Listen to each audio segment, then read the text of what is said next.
주님, 저희가 모두 주께 듣나이다. 주의 말씀을 듣고 가정에서건 일터에서건 주의 음성을 듣는 자들로 인하여 살아나게 하시는 주여, 죽은 자가 살게 하소서. 주님, 주의 말씀으로 인하여 살아나게 하소서. 주님만이 하시는 역사에 주님을 기다리나이다. 오 주님, 제가 주님의 자리에 서서 사람들을 정죄함으로 인하여 주님, 제 스스로 정죄함을 받았나이다. 그리스도 예수 안에 있는 정죄함이 없다고 말씀하신 그 놀라운 역사에 이르게 하소서. 회개함으로 하나님의 진노에서 벗어나 하나님과 화목된 역사가 일어나게 하시는 주여, 주님, 어떠한 말씀을 듣기를 원하시나이까? 주님, 우리 모두가 주의 음성을 듣게 하소서. 예수님의 이름으로 기도하였습니다. 하나님의 말씀은 어제 보았던 갈라디아서입니다. 오늘은 갈라디아서 마지막 장입니다.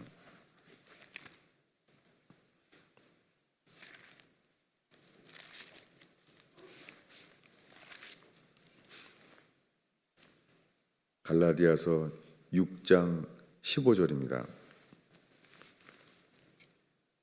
읽겠습니다. 할례나 무할례가 아무것도 아니로되 오직 새로 지으심을 받은 자 뿐이니라. 지금 개역개정은 이렇게 되어 있습니다. 오직 새로 지으심을 받는 것만 중요하니라, 이렇게 되어 있어요. 옛날 성경은 오직 새로 지으심을 받는 것 뿐이니라, 이것 외에는 다른 길은 없습니다. 새로 지으심을 받는 자, 이 단어가 100% 똑같은 단어가 있어요. 고린도 후서 5장 17절을 읽겠습니다. 이게 똑같은 문장인데 마치 다른 말처럼 되어버렸어요. 고린도 후서 5장 17절입니다. 읽겠습니다. 그런즉 누구든지 그리스도 안에 있으면 새로운 피조물이라, 이전 것은 지나갔으니 보라 새 것이 되었도다. 새로운 피조물, 갈라디아서에서는 새로 지으심을 받은 자, 이게 100% 동일한 두 단어예요. 누구든지 그리스도 안에 있으면, 이 고린도 후서에 말한 말씀이 같은 거예요. 누구든지 그리스도 안에 있으면 새로운 피조물이라는 것입니다. 옛 피조물은 아담으로부터 범죄하여 에덴 동산에 쫓겨난 그들이에요. 그들은 어렸을 때부터 태어날 때까지 죄와 허물로 죽은 자들이에요. 그래서 문제는 씻는 게 아니에요. 죽어야 돼요. 죽은 자만이 새롭게 피조물, 이 단어는 정확하게 창조물이에요. 새롭게 창조된 거예요. 그리스도 안에서만 새롭게 창조물이 돼요. 이것이 거듭난 자입니다. 이전 것은 지나갔으니, 이 지나갔다는 단어는 사라졌다는 거예요. 사라져서 없어졌다는 거예요. 이것은 예수와 함께 죽은 것과 동일한 단어예요. 예수와 함께 죽은 거예요. 그리스도 안에서. 그래서 새 것이 되었다고 말합니다. 다시 갈라디아서로 가겠습니다. 갈라디아서는 이 마지막 이야기가 지금 읽은 대로 오직 새로 지으심을 받은 자, 오직 새로운 피조물 뿐이니라 이렇게 되어 있습니다. 그렇게 말한 이유가 있습니다. 왜냐하면 어제 읽은 말씀은 어디를 읽었냐면 어제요. 이 갈라디아서 4장 19절을 어제 읽었습니다. 뭐냐면 바울이 편지하기를 나의 자녀들아 너희 속에 그리스도의 형상을 이루기까지 다시 너희를 위하여 해산하는 수고를 한다고 말합니다.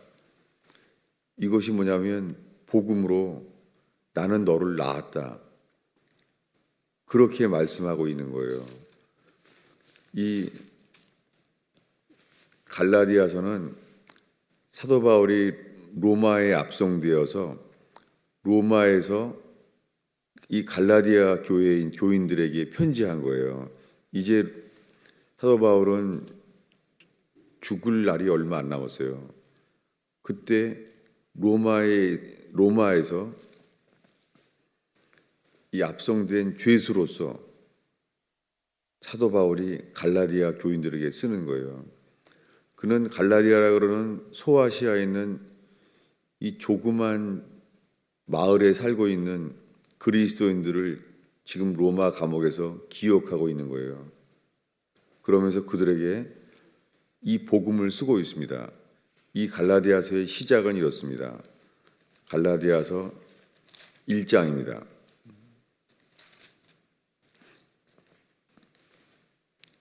갈라디아서 1장 7절을 읽겠습니다. 다른 복음은 없나니 다만 어떤 사람들이 너희를 교란하여 그리스도의 복음을 변하게 하려 함이니라. 그러나 우리가 혹은 하늘로부터 온 천사라도 우리가 너희에게 전한 복음 외에는 다른 복음을 전하면 저주를 받을지어다. 참 이 말씀을 피했어요. 왜냐하면 너무 말씀이 사랑이 없어 보이잖아요. 아니 사도 바울이 꼭 이렇게까지 말해야 되나? 다른 복음을 전하면 저주를 받을지어다. 이런 말씀을 잘 설교하지 않죠. 피하죠. 그런데 이 로마 감옥에서 사도 바울은 갈라디아의 이 조그만 소아시아의 산골 마을에 살고 있는 그들에게 말하고 있는 거예요. 다른 복음을 전하면 저주를 받을지어다. 왜 이렇게 엄하게 말하겠습니까? 이 갈라디아서의 편지를 하면서 사도 바울은 외식함으로 사람들을 두려워해서 복음에 합당한 생활을 하지 않고 있는 베드로를 갈라디아에 있는 사람들을 책망하는 것을 이 갈라디아서에 써놨습니다. 왜 다른 복음을 전하는 자에게는 저주를 받게 하며 또 갈라디아서의 사도 바울이 베드로를 책망했었다고 모든 자에게 이렇게 말한 것은 동일합니다. 왜냐하면 다른 복음은 없습니다. 회개하는 자만 주님은 거듭나게 하세요. 그런데 이 갈라디아 교회는 해산의 수고를 하면서 말하기를 이 갈라디아서 4장에 보면은 두 종류의 생명이 있다는 거예요. 뭐냐면 우리가 어제 읽었었죠. 23절을 읽겠습니다. 여종에게서는 육체를 따라 낳고 자유 있는 여자에게서는 약속으로 말미암았느니라. 이것은 비유니 이 여자들은 언약이라. 하나는 신의 산으로부터 종을 낳은 자니 곧 하갈이라. 이 하갈은 아라비아에 있는 시내산으로부터 지금 있는 예루살렘과 같은 곳이니 그가 그 자녀들과 더불어 종로로 타고 오직 위에 있는 예루살렘은 자유자니 곧 우리 어머니라. 지금 로마 감옥에 있는 사도 바울은 복음의 사도예요. 그는 당연하게 유대인이잖아요. 근데 그에게는 예루살렘에 대한 특별한 것이 없어요. 그가 관심을 갖는 것은 지금 있는 예루살렘이 아니에요. 그의 관심은 오직 위에 있는 예루살렘이에요. 오늘날 이스라엘에 대해서 특별한 그런 관심을 갖는 사람들이 많이 있죠. 저도 예루살렘에서 7년을 살았지만 예루살렘은 특별한 그림자이죠. 그러나 많은 사람들은 그런 사역들이 식어진 이유가 있습니다. 이렇게 말합니다. 예수보다 이스라엘이 더 높아진다는 거예요. 사실입니다. 왜냐하면 예수가 없는 자는 이스라엘 자체를 더 특별히 높여지게 되어 있습니다. 사도 바울은 이 두 종류를 말하고 있어요. 시내산으로부터 종을 낳은 자, 하갈이잖아요. 이 이야기는 뭐냐면 아브라함 때문입니다. 아브라함은 고향 친척 아비집을 떠나 내가 지시할 땅으로 가라 말했지만 처음부터 친척을 데리고 나옵니다. 롯을 데리고 나오잖아요. 그러니까 고향 친척 아비집을 떠날 때 아브라함은 갈 바를 알지 못하고 나아갔지만 그 믿음이 거듭나는 믿음이 안 되는 거예요. 그는 롯을 데리고 나와요. 그래서 하나님을 예배할 때 불이 내려와서 횃불 언약, 그 불 가운데 약속을 하잖아요, 하나님이. 그래도 바로 그 다음에 아브라함은 사라의 말을 듣고 하나님의 음성을 들은 것이 아니라 사라의 말을 듣고 계집종 하갈을 취해서 이스마엘을 낳잖아요. 그것이 아브라함이 낳은 육적 생명이죠. 지금 이 갈라디아서 4장에 와서 이 이야기를 사도 바울이 하는 거예요. 지금 가진 생명이 이삭처럼 믿음으로 태어난 90세가 된 사라와 100살이 된 아브라함이 자녀를 낳을 수 없잖아요. 그의 몸에 죽은 것을 알고도. 이 전적인 타락이에요. 우리 속에는 죽음밖에 없는 거예요. 우리에게 필요한 것은 다시 사는 것밖에 길이 없어요.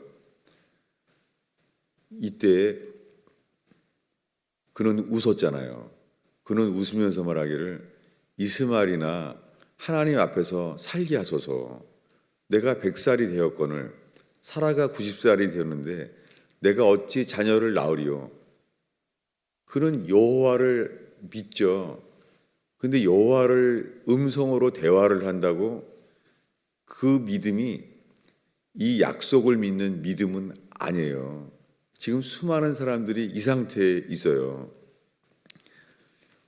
왜 4장에 와서 이 말을 하냐면 이 이야기의 마지막은 오늘 우리가 읽은 말씀대로 갈라디아서의 마지막 6장에 오직 새로운 피조물 뿐이니라. 새로운 피조물은 죽었다가 다시 태어나야 돼요. 이것을 설명하면서 1년 동안 보아한 말씀이 갈라디아서 3장 23절입니다. 읽겠습니다. 믿음이 오기 전에 우리는 율법 아래에 매인 바 되고 계시될 믿음까지 갖췄느니라. 이게 아브라함이 몇 살 때 상태입니까? 이때는 믿음이 오기 전에 우리는 율법 아래 매인 바 되어요. 이때가 언제입니까? 아브라함이 100살이 되었는데 하나님이 말씀하는 거예요. 아브라함아, 너는 지금 이스마엘이 태어난 지 12살이 되었는데 그것이 아니야. 그것은 네가 낳은 생명이야. 나는 너에게 처음부터 약속한 대로 내년에 이삭이 태어난다. 그 이름을 이삭이라고 말한다. 네가 믿지 않지만 나는 이름을 먼저 주어준다. 그 아이의 이름은 이삭이다. 이렇게 미리 말했어요. 근데 이 믿음이 안 생기잖아요. 왜냐하면 믿음이 오기 전에는 율법 아래에 매인바되어 있는 거예요. 이 믿음이 거듭난 자의 믿음이에요. 이 믿음은 택하신 자의 믿음이라고 이번 주에 읽었습니다.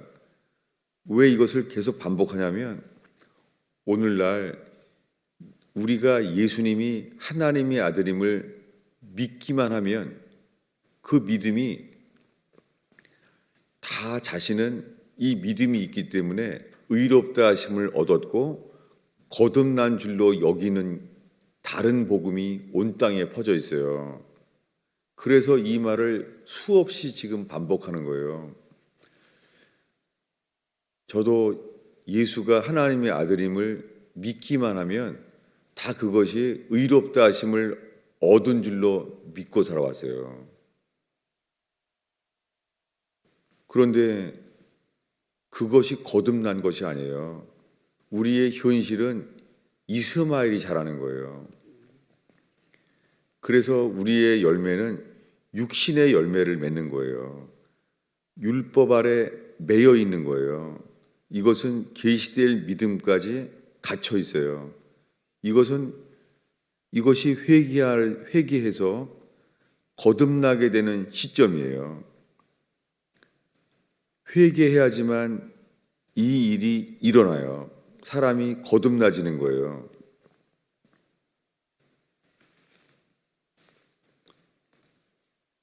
그래서 거듭난 자에게 죽었다가 다시 산 사람들이에요.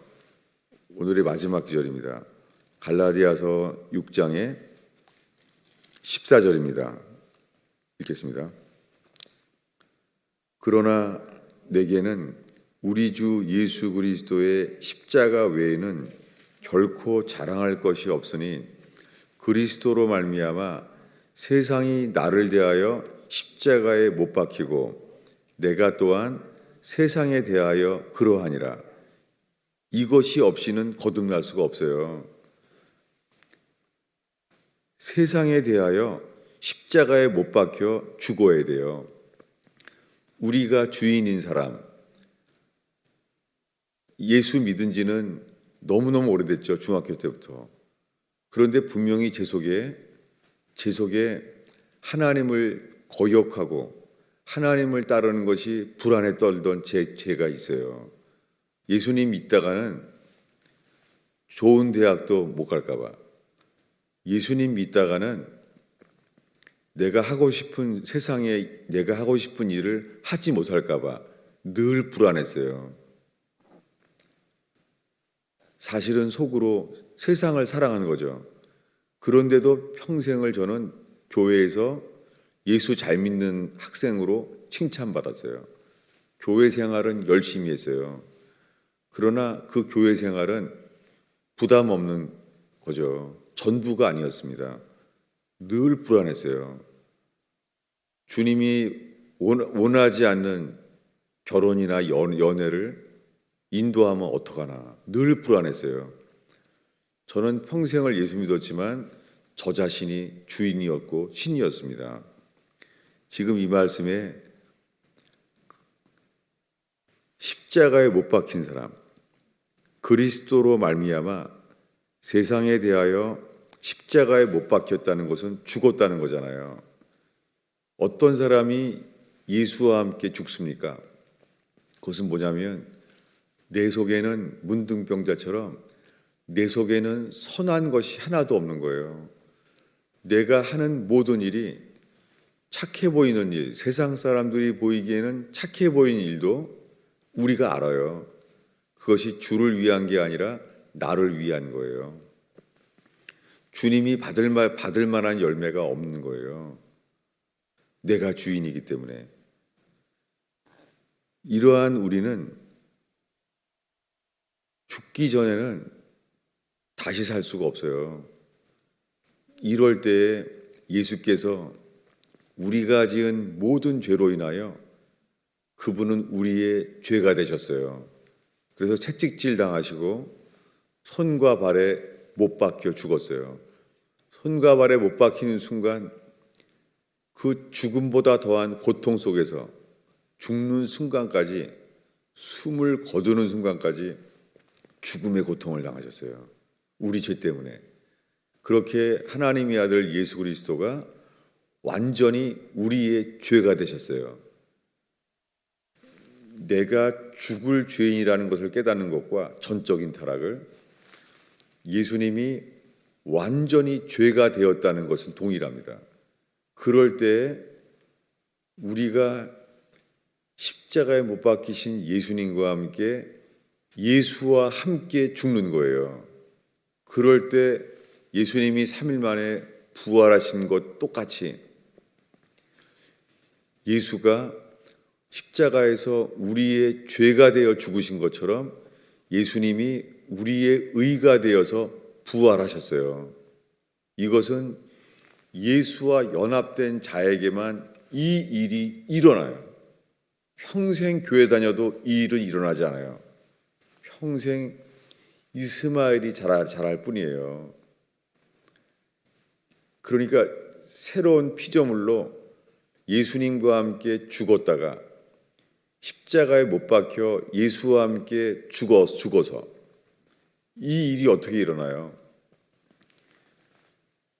예수님의 죽으심과 연합되어서 예수와 함께 죽는 역사, 이 일이 어떻게 우리가 일어나요? 이것은 초자연적인 일이에요. 하나님의 아들 예수 그리스도의 죽으심과 연합된 자만 예수님과 함께 장사 지낸 바 되는 거예요. 이것이 새로운 피조물로 만드시는 거예요.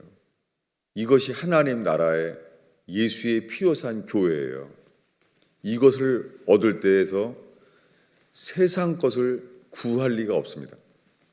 구할 수가 없는 거죠. 이분이 전부이죠. 마귀가 두려워하는 새로운 피조물로 흰옷 입은 자가 일어나는 거예요.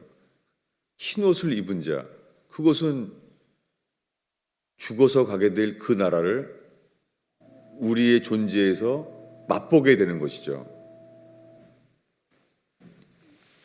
다른 것에 신경 쓸 수가 없어요. 만약에 우리가 돈을 잃어버렸다면, 신용카드와 운전면허증을 잃어버렸다면 다른 거에 신경 쓸 수가 없잖아요. 신용카드와 운전면허증을 찾을 때까지 다른 거에 신경 쓸 수 없잖아요. 우리가 회개하지 않으면 성령으로 거듭나는 것 외에 다른 거에 신경 쓸 리가 없습니다. 저는 오랫동안 성령 세례만을 구해왔어요. 그래서 이 복음을 붙잡지 못한 거였어요. 인생을 다 날린 거예요. 회개하여 성령으로 거듭나는 것 외에는 모든 것이 헛된 것입니다. 기도하겠습니다. 주님, 이 새벽에 만난 성도들과 함께 예수님 믿는다고 말하면 다 회개하여 의롭다 하심을 얻고 거듭남을 얻은 줄로 아는 이 다른 복음이 온 땅에 퍼져 있나이다. 주여, 이 적은 무리가 이 복음을 들었사오니 주님, 성공과 행복보다 중요한 이 복음이 온 땅에 전파되게 하시고 복음 앞에 서게 하옵소서.